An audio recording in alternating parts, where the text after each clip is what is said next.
Arda Güler, Dinaysen ou encore Gonzalo Garcia, voici trois joueurs qui m'ont impressionné pour les débuts de la nouvelle ère de Xabi Alonso au Real Madrid, notamment lors de cette Coupe du Monde des clubs qui s'est soldée par une défaite cuisante, humiliante face au Paris Saint-Germain. Car évidemment, si c'est bien le début de cette nouvelle ère du Real Madrid sous le tacticien basque, il y a déjà quelques confirmations qu'on a pu voir lors de ses premiers matchs, notamment le Turc, l'international espagnol et Gonzalo Garcia, le joueur issu du Castilla. Trois joueurs dont trois postes différents, la défense, le milieu de terrain et l'attaque, dont l'une des surprises, forcément Gonzalo Garcia qui n'était pas du tout attendu, mais attention, Dinaysen et Arda Güler étaient des joueurs que je pressentais qui allaient réussir sous Xabi Alonso, ça s'est confirmé. Et nous allons voir pourquoi ces trois joueurs m'ont tout simplement impressionné, mais aussi pourquoi ils sont aussi l'avenir de ce Real Madrid version Xabi Alonso. Salut tout le monde, c'est Ous, j'espère que vous allez bien, moi ça va super, et aujourd'hui on se retrouve pour parler de trois cracks, trois génies de moins de 22 ans qui sont tout simplement le présent et le futur du Real Madrid qui m'ont tout simplement bluffé. En effet, malgré la défaite humiliante face au Paris Saint-Germain qui a été causée par de nombreuses raisons, notamment une charnière centrale, Rudiger Asensio qui a tout simplement tué le match, il y a des choses très importantes et très positives à retenir de ce Real Madrid version Xabi Alonso. Et ces trois joueurs, vous l'aurez compris, font partie de ces confirmations. Et après quelques semaines de vacances, il est l'heure de retourner à l'analyse, notamment de ces trois cracks, dire pourquoi ces joueurs m'ont tout simplement bluffé, parce que oui, j'ai suivi les matchs, je les ai même analysés sous mon Twitter, et dire pourquoi, selon moi, ce sont des joueurs qui seront à la fois le présent du Real Madrid, mais aussi le futur. Petit astérisque pour dire que j'aurais pu parler aussi d'autres joueurs, notamment Aurélien Tchouaméni qui a réalisé une Coupe du Monde des clubs tout simplement impressionnante dans ce rôle hybride entre troisième défenseur central et numéro 6 où il a trouvé vraiment ses aises à ce poste, notamment un Fran Garcia qui a été excellent mais qui a trouvé des difficultés face au Paris Saint-Germain, mais tous les joueurs du Real Madrid ont trouvé des difficultés face à cette équipe de Luis Enrique. On a eu d'autres joueurs comme Federico Valverde qui a montré qu'il était un joueur exceptionnel encore une fois, mais j'ai vraiment décidé de me focaliser sur ces trois jeunes joueurs du Real Madrid version Xabi Alonso. Stop! Avant ça, je prends quelques secondes pour vous inviter à liker la vidéo. L'objectif, les 1000 pouces bleus, je compte sur vous, vous le réalisez assez souvent, donc vraiment, je vous en remercie. N'hésitez pas à vous abonner si ce n'est pas déjà fait. La nouvelle saison va bientôt débuter, je compte sur vous pour monter dans le train parce qu'on va analyser semaine après semaine les joueurs, l'équipe et forcément Xabi Alonso. N'hésitez pas à me dire en commentaire ce que vous pensez de ces trois joueurs et s'il y a d'autres joueurs qui vous ont tout simplement impressionné. Maintenant, je vous laisse avec la vidéo. Tout d'abord, commençons avec un joueur que j'ai analysé avant même qu'il signe du côté du Real Madrid en disant que pour moi c'était peut-être le futur grand crack en défense centrale notamment du Real Madrid. Dinaysen, à seulement 20 ans, il a confirmé toutes les attentes que j'ai envers lui, c'est-à-dire un grand défenseur central moderne qui sait à la fois défendre et relancer. Et c'est ce qu'on a vu lors de cette Coupe du Monde des clubs. J'irai plus loin. Si on avait eu un Dinaysen face au Paris Saint-Germain, peut-être qu'on se qualifie, peut-être qu'on n'en prend pas 4. Oui, vous allez me dire, avec les si, on refait le monde, mais c'est un joueur qui m'a tout simplement impressionnant. Sa qualité première, on la connaît, on le sait, c'est forcément sa relance. Il est exceptionnel. C'est un joueur qui techniquement est à l'aise. J'aime beaucoup le dire, pour moi, c'est un milieu de terrain en défense. C'est la première rampe de lancement. Et excusez-moi, c'est un joueur qui va vraiment permettre la construction du jeu depuis la base de l'équipe. Car oui, malgré son 1m97, c'est un joueur qui, avec le ballon, est très à l'aise. Il est capable de se projeter grâce à sa conduite de balle très très propre. Il n'a pas menti sur son passeport espagnol. On le sent, c'est un joueur qui a, vous savez, cette patte de velours. C'est vraiment cette capacité à contrôler le ballon, à pouvoir se projeter, mais aussi une qualité de passe, mais tout simplement impressionnante. À chaque fois que je le vois prendre la balle et vouloir tenter de trouver directement les attaquants ou les offensifs par une passe puissante en ras de sol, ça m'impressionne. C'est un joueur qui est tout simplement bluffant. Et quand tu sais que tu as perdu énormément, notamment avec la retraite de Toni Kroos, voir un joueur de cette qualité-là, défensivement, mais aussi par la passe, c'est très important, notamment dans le jeu de Xabi Alonso, parce que c'est un joueur qui, en plus, ambidextre, c'est un joueur qui est encore jeune, qui a une grande marge de progression, c'est un joueur qui est très bon défensivement. On l'a vu qu'il a montré une certaine intelligence de jeu, parce que oui, il est intelligent pour pouvoir faire avancer le jeu, mais aussi dans son placement, dans cette capacité à défendre. Donc il est bon défensivement, il est athlétique, il est grand, il est ambidextre. Et c'est un joueur qui est tout simplement parfait pour Xabi Alonso. C'est un joueur qui est vraiment le défenseur central peut-être parfait pour ce Xabi Alonso, pour ce Real Madrid, ce joueur qui va devoir vraiment faire énormément à la fois défensivement mais aussi au milieu de terrain, parce que c'est un joueur qui participe à la construction de son équipe, qui participe à faire monter et avancer le ballon au sein de son équipe. Donc rien que pour ça, c'est un joueur qui m'a impressionné et évidemment pour moi, c'est le présent et le futur. Le présent pourquoi? Parce que c'est déjà pour moi le titulaire indiscutable au Real Madrid. Pour moi, cette compétition m'a montré à quel point c'était le le patron de cette défense, surtout quand tu vois la prestation notamment d'un Antonio Rudiger qui a été catastrophique ou encore d'un Raúl Asensio qui sort d'une Coupe du Monde des clubs à oublier. Je n'enterre pas encore Raúl Asensio. Rudiger, je trouve que c'est très compliqué depuis la saison dernière. Il y a eu la blessure, on le sait, donc voilà, il a quelque chose pour se défendre. Mais pour moi, Rudiger, c'est compliqué si on peut le remplacer, notamment par un Ibrahima Konaté que le Real Madrid suit et surtout qui a 1 an de la fin de son contrat. Je ne serais pas contre. D'ailleurs, n'hésitez pas à me dire en commentaire si vous voulez que je parle d'Ibrahima Konaté, de faire une vidéo vraiment sur lui parce que pour moi, c'est un joueur qui pourrait être très complémentaire, notamment à un Dean Huijsen qui est lui plus à la relance, même s'il est très bon défensivement. Et pour en rajouter encore un peu, pour vous montrer à quel point c'est un joueur qui est très très fort, et vous le voyez, je suis un très grand fan du joueur parce que vraiment, il est impressionnant et le Real Madrid qui réussit à aller le chercher alors que Chelsea, Liverpool ou encore le FC Barcelone étaient sur lui. Ça fait extrêmement plaisir, c'est un défenseur central qui est capable de monter et on le voit à sa hitmap notamment où tu vois que sa présence lors de cette Coupe du Monde des clubs était presque autant en défense qu'au milieu de terrain. Donc voilà, encore une fois, c'est un joueur qui est excellent et qui peut être aussi une menace aérienne parce qu'il est bon pour défendre, parce qu'il est très grand, 1m97 comme j'ai dit, mais dans les coups de pied arrêtés, c'est aussi un joueur qui a un rôle important à avoir. Donc voilà, cette saison, je l'annonce, c'est le joueur qui va peut-être le plus exploser aux yeux du monde et qui va être considéré, je le pense, à la fin de la saison, comme étant un joueur qui est top 5 à son poste dès cette saison et à seulement 20 ans. Ensuite, on peut passer à un joueur qui est tout simplement l'un de mes chouchous, le prince turc Arda Güler. Un joueur que je milite pour lui depuis plusieurs saisons maintenant. Depuis son arrivée au Real Madrid, je n'ai pas arrêté de dire que c'est un joueur spécial, c'est un joueur avec un vrai talent, qui a un diamant sur son pied gauche. Et là, merci Xabi Alonso, parce qu'il est en train de montrer que je n'étais pas fou. Ce joueur est spécial. Xabi Alonso, le tacticien basque, l'a dit lui-même que c'était un joueur spécial et qu'il faut compter sur lui et c'est ce qu'il fait. S'il a commencé remplaçant en rentrant à la deuxième mi-temps lors du premier match, il a été titularisé sur chacune des rencontres lors de cette Coupe du Monde des clubs et le moins que l'on puisse dire, c'est que c'était impressionnant. Il m'a bluffé. Fini le Arda Güler qui colle la ligne sur le côté droit et bienvenue à un Arda Güler qui est dans l'axe, qui est même à l'origine, qui est à la création du jeu de son équipe et ça va se voir très rapidement, notamment sur l'aspect statistique. C'est le joueur qui a créé le plus d'occasions du côté du Real Madrid et c'est le joueur qui a réussi à faire le plus de passes dans le dernier tiers du terrain de toute la Coupe du Monde des clubs et ça en jouant à un rôle reculé de numéro 8 voire de numéro 6, un rôle assez hybride qu'on voit notamment avec un Pedri du côté du FC Barcelone ou encore d'un Vitinha du côté du Paris Saint-Germain.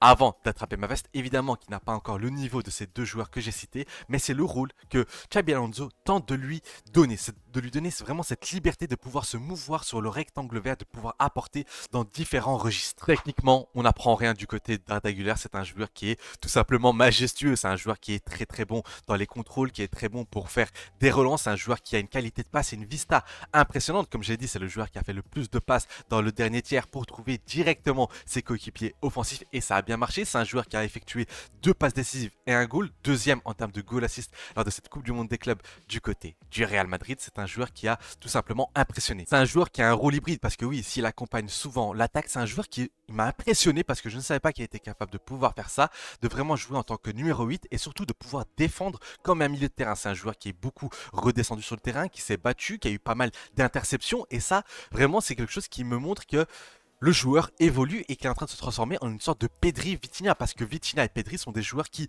ne sont plus vraiment dans ce rôle de seulement numéro 10, ce sont des joueurs qui sont omniprésents au milieu de terrain, qui apportent défensivement et offensivement et c'est ce que Xabi Alonso tente de faire avec Arda Güler. D'ailleurs, on voit très souvent le tacticien basque et l'international turc discuter ensemble. On les a vus sortir d'un match, parler, discuter ensemble. On sent que Xabi Alonso veut faire confiance à Arda Güler. On sent qu'Arda Güler est épanoui. Il a dit lui-même, il est très content de jouer. Il est très content d'avoir énormément de discussions avec le tacticien.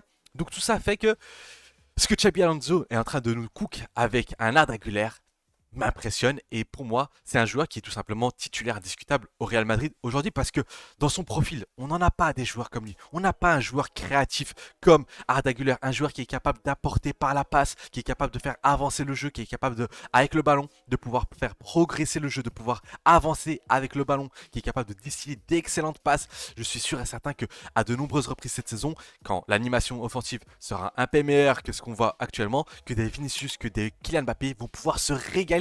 C'est un joueur qui a vocation de faire régaler ses coéquipiers à l'image d'un ancien international allemand d'origine turque, Mesut Özil. La dernière chose qu'on attend avec Arda Güler, c'est qu'il prenne ce foutu numéro 10, que je puisse aller du côté de la boutique du Real Madrid et me prendre ce maillot Real Madrid floqué Arda Güler numéro 10, parce que pour moi c'est le numéro 10 de ce Real Madrid et il peut prendre vraiment une dimension encore plus importante cette saison avec Xabi Alonso. Il peut devenir ce joueur par qui le jeu passe, par qui toutes les passes vont vers lui pour qu'il puisse trouver la solution au milieu de terrain. Et on l'a vu, son double pivot, notamment avec Valverde et avec un Jude Bellingham devant lui, fonctionne très très bien. Il y a vraiment une alchimie entre les trois joueurs, chacun a son rôle. Bon, ça, il faut donner le mérite forcément à Xabi Alonso qui a su transformer directement cette équipe en une version qui lui ressemble un peu plus. Évidemment, on n'est qu'au début du processus, il va falloir attendre avant de voir vraiment la patte de Xabi Alonso, mais pour l'instant, ce qu'on voit, notamment du côté d'Arda Güler, est très très satisfaisant. Et du coup, je trouve que ce joueur qui est Arda Güler, ce qu'il a montré, le positionnement et le rôle que lui a attribué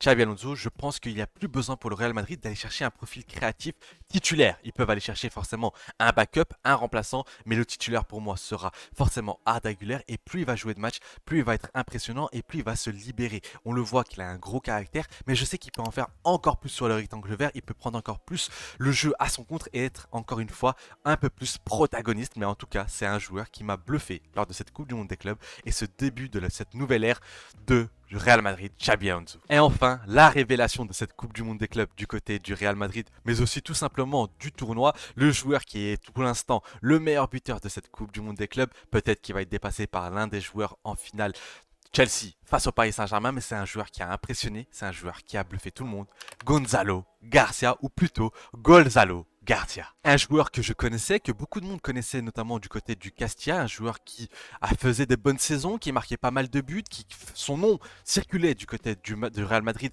et des cracks qui peuvent sortir du Castilla, mais pas forcément un joueur au talent évident, parce que c'est un joueur qui a déjà 21 ans et qui n'a toujours pas joué du côté professionnel du Real Madrid. Et pourtant, là, il fait une entrée fracassante parce que il a eu sa chance, et comme on le dit dans le football, il faut savoir saisir sa chance. C'est vraiment peut-être l'essence même du football. Quand tu es absent, il y a quelqu'un qui prend ta place, et Gonzalo Garcia a profité de l'absence notamment de Kylian Mbappé pour ses problèmes digestifs, et il a réussi à montrer qu'il était capable d'être ce numéro 9. Parce que oui, le Real Madrid était en pleine recherche d'une doublure au poste de numéro 9, d'un joueur qui ressemblerait à Joselu. Il s'était penché du côté du profil de Budimir, un joueur qui est déjà expérimenté, plus de 30 ans, un joueur qui connaît forcément la Liga, qui a marqué pas mal de buts. Mais là, ils ont trouvé leur crack qui sort tout simplement du Castilla, un joueur qui est connu par Xabi Alonso parce qu'il l'a eu quand il était du côté de la catégorie des jeunes, un joueur qui a impressionné dans la catégorie des jeunes du Real Madrid, Gonzalo Garcia. Meilleur buteur de cette Coupe du Monde de club, le joueur qui a le plus de goal assists du côté du Real Madrid. On peut dire qu'il a réalisé un tournoi très intéressant dans ce rôle de numéro 9, pur numéro 9, parce que oui, on n'est pas sur un joueur qui va très vite ou un joueur qui est très bon dribbleur, on est sur un joueur qui joue en déviation. Et quel jeu de déviation, parce que oui, on n'est pas sur un joueur grand qui va dévier comme un pivot, comme l'était par exemple un Rossellou. Non, on est sur un joueur qui m'a impressionné sur ses déviations en une touche de balle, qui crée directement de l'espace et des occasions. C'est un numéro 9 qui fait jouer les autres et qui marque lui aussi. Il est doté d'un jeu de tête impressionnant. Il a marqué d'une très belle tête, notamment sur un centre d'Arda Güler. C'est un joueur qui est très bon au poste de numéro 9, qui sait comment marquer des buts. Il a marqué un très joli piqué notamment. C'est un joueur qui sait comment imposer sa présence dans la surface. C'est un joueur qui sait se présenter dans la surface. C'est un joueur qui a le flair d'un numéro 9. Le poste de numéro 9 n'est pas un poste qu'on peut adapter comme ça. C'est un poste à vrai métier. C'est vraiment, il faut avoir cet instinct de tueur quand tu es au poste de numéro 9. Et Gonzalo Garcia, pour l'instant, ce qu'il nous a montré, c'est typiquement ça. Ensuite, c'est un joueur qui court énormément et qui presse énormément, comme l'aime forcément Xabi Alonso et ses équipes. C'est un joueur qui a réalisé le plus de pressing défensif du côté du Real Madrid. C'est le joueur qui va mettre vraiment une pression sur le défenseur, sur le gardien, et ça c'est très important, notamment quand tu vois un Vinicius ou un Kylian Mbappé qui ne court presque pas. C'est un joueur qui marque des buts, c'est un joueur qui marque de la tête, c'est un joueur qui peut combiner, c'est un joueur qui a un talent pour dévier les ballons exceptionnel, qui fait effectuer le pressing, qui se bat, qui défend, qui est issu du Castilla du Real Madrid. C'est un joueur espagnol. Tous ces critères, toutes ces caractéristiques complètent le poste de numéro 9 du côté du Real Madrid. Il rappelle pour certains un certain Raúl, notamment Xabi Alonso qui l'a dit lui-même en conférence de presse. Comment voulez-vous me dire que ce joueur ne peut pas rester du côté du Real Madrid? Évidemment, il y a une question qui se pose. Quid d'Hendrick? Parce qu'on le sait, le génie brésilien est lui aussi du côté du Real Madrid. Malheureusement, il a été blessé et comme je dis, les absents ont toujours tort. Du coup, il a un peu perdu sa place entre guillemets parce que forcément Xabi Alonso n'a pas pu le tester, mais on sait que apparemment Xabi Alonso voudrait le tester au poste d'ailier droit.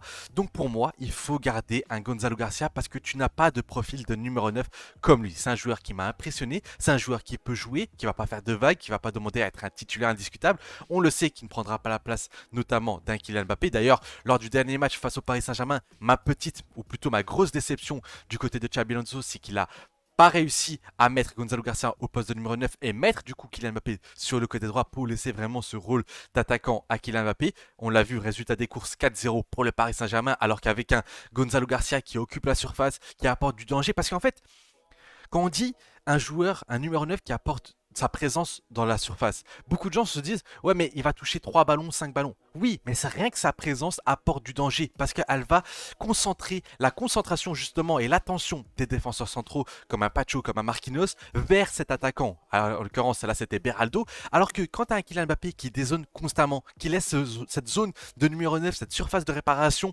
totalement vide, déserte, forcément les deux défenseurs centraux peuvent monter parce qu'il n'y a pas de danger. Kylian Mbappé est au milieu de terrain. Combien de fois on voit un no man's land du côté de la surface? Et quand il y avait forcément un Gonzalo Garcia, tu avais un joueur qui était capable de réceptionner les centres à la place du fait qu'on a vu face au Paris Saint-Germain un Gonzalo Garcia qui était du coup sur le côté droit et qui était plus souvent à faire des centres plutôt qu'à les réceptionner. Et ça, c'est pas normal, surtout quand tu vois le jeu de tête très très bon de Gonzalo Garcia et le jeu de tête inexistant du côté de Kylian Mbappé.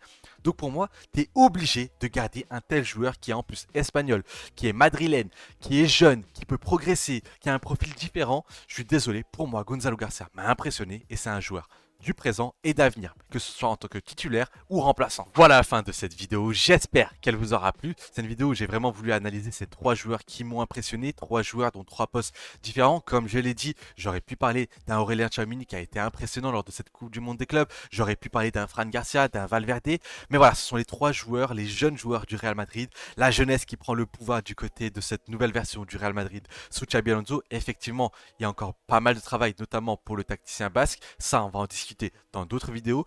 Effectivement, cette Coupe du Monde des clubs n'a pas été une réussite à 100%, mais pour moi, ça reste une compétition très intéressante. Ils ont été jusqu'en demi-finale, ils ont battu des équipes comme forcément la Juventus, comme Dortmund, des équipes plutôt bonne du côté de l'Europe. Franchement, c'était une sorte de pré-saison. Là, maintenant, c'est la pause du côté du Real Madrid. Il va falloir recruter des joueurs et ça, j'en parlerai dans une prochaine vidéo. Mais ce qu'on a vu, moi, je ne jette pas tout. Il y a pas mal de choses qui ont été très intéressantes. En attendant, je vous invite à liker la vidéo si ce n'est pas déjà fait. L'objectif des 1000 pouces bleus, je compte sur vous, les amis, parce que c'est très important pour moi. C'est gratuit pour vous et ça m'aide énormément. N'hésitez pas à vous abonner encore une fois si ce n'est pas déjà fait pour ne pas rater les prochaines vidéos. Me dire en commentaire ce que vous pensez de chacun des joueurs, Dinayson, Arda Güler ou encore Gonzalo Garcia. Moi je vous dis à très vite, c'était Ous et un avis noyé dans la mer.